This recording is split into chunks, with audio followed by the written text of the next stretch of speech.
Hey guys, this is Holland with the Wolverine.com, and Michigan has completed a big flip on the recruiting trail. We'll talk about that here in a second, but before we do, I want to invite you guys to subscribe to the Wolverine.com today. Get premium insider recruiting information, team information, basketball recruiting, NIL, transfer portal, and the best Michigan message board community around over on the Fort, all for just $29.99 until August 31st of this year. That gets you through signing day. It also gets you through spring ball, the summer official visit season, and so much more, the end of basketball season. So make sure to subscribe today for just $29.99 until August 31st.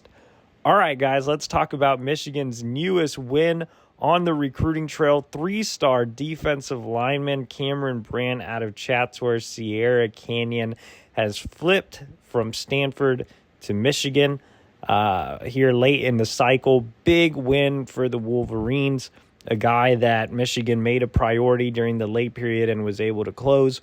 Before we talk about his game and what he brings to the table, let's go ahead and talk about his recruitment. So Brandt, definitely an intriguing prospect at 6'4", 260 pounds. Flew under the radar a little bit. Michigan offered him early, but decided to focus in on some other targets. Brandt never really made any type of visit to Michigan, and talks kind of died off. He ended up committing to Stanford in the summer during the official visit season, and remained pretty solid with the Cardinal throughout the entire process up until late, when, of course, Stanford parted ways with longtime head coach David Shaw, and that caused Brandt to hit the pause button and say, hey, I want to maybe not go to Stanford and explore some other options. So he did that. He did not sign with Stanford in December during the early period, instead opting to wait until the late period. And during that time, it became clear that Michigan was going to be the biggest threat to flip him. After all, Brandt said that Michigan was going to be the only school that he would visit in the month of January, and Brandt stayed true to his word. He did not make any other official visits other than Michigan, made his way to Ann Arbor, had a great time at Michigan. Defensive coordinator Jesse Minter did a terrific job of showing him the scheme and how he would fit in. Mike Elston, Michigan's defensive line coach, also did a terrific job of recruiting Brandt in general, developing a great relationship with him on a personal level.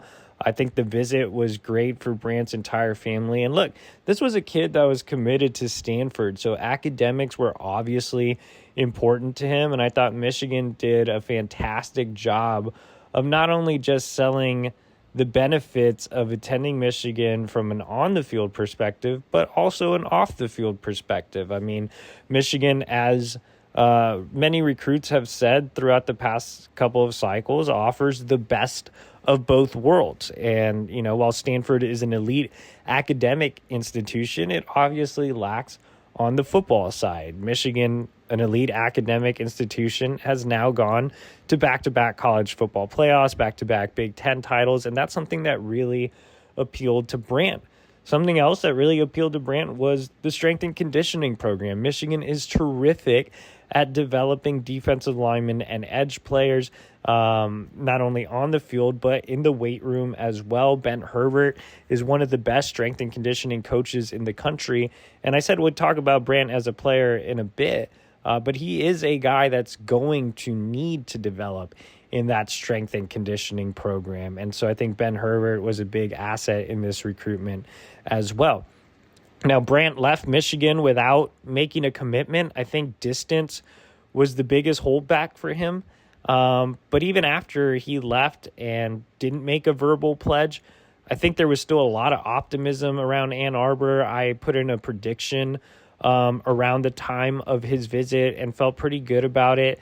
There was a little bit of buzz over the weekend that he could stick with Stanford. He initially planned to make an announcement on Saturday or Sunday, and that obviously didn't happen, which gave me a little bit of reason for concern. But at the end of the day, I think distance was kind of thrown out the window. I think Brandt realized that, hey, look, Michigan does offer a top-notch education, top-notch football, top-notch development. I mean, you can get over homesickness. So he is going to make his way from the West Coast to the Midwest.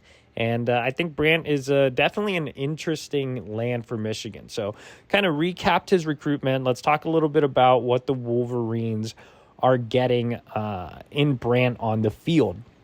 So like I said, listed at 6'4", 260 pounds, ranked as the number 407 overall prospect nationally, and the number 46 defensive lineman in the country. He was a consensus 4-star. After the latest industry updates, he is now a consensus 3-star, but still a high 3-star on the On3 consensus, which equally weights all 4 recruiting services. But when you look at the industry comparison, Brandt is actually ranked as a 4-star on 2 different sites. On3 has him as a 3-star, and Rivals has him as a 3-star as well. But the other 2 major recruiting services actually have him as a 4-star. So he's kind of in that fringe area. Personally, I have him graded like the consensus does. I do think that the consensus, which again averages all 4 recruiting sites equally, has it right. I think he is a high 3-star type prospect. So at 6'4", 260 pounds, Michigan is recruiting him as a bigger edge prospect and not as a defensive lineman per se. So as you guys know, Collins Anchiapong flipped from Michigan to Miami close to the early signing period. Michigan never adequately replaced him once the early signing period was over, and Brandt is that guy. They want him to fill that role of a bigger edge, kind of like Eno Etta as well. So I don't necessarily think that's where he projects the best. I do think he can play there, but I just don't really see the speed or the explosiveness for him to be an edge guy. Now, as I mentioned earlier, Ben Herbert does a fantastic job in the strength and conditioning program, so I'm sure Brandt can improve in those areas, and Mike Elston is one of the best developers of talent across the board. But I see him as more of a Chris Jenkins type of guy. I think he can add about 30 pounds to his frame, play at about 290 pounds, and you stick him in there. I think he can provide a pass rush from his hand in the dirt. I think he plays the run really well. Again, I don't really see the speed or the explosiveness, but he has some really nice power to his game. I think he'll obviously continue to get stronger at the next level. I think he's solid in a lot of areas, but not necessarily special in any one area.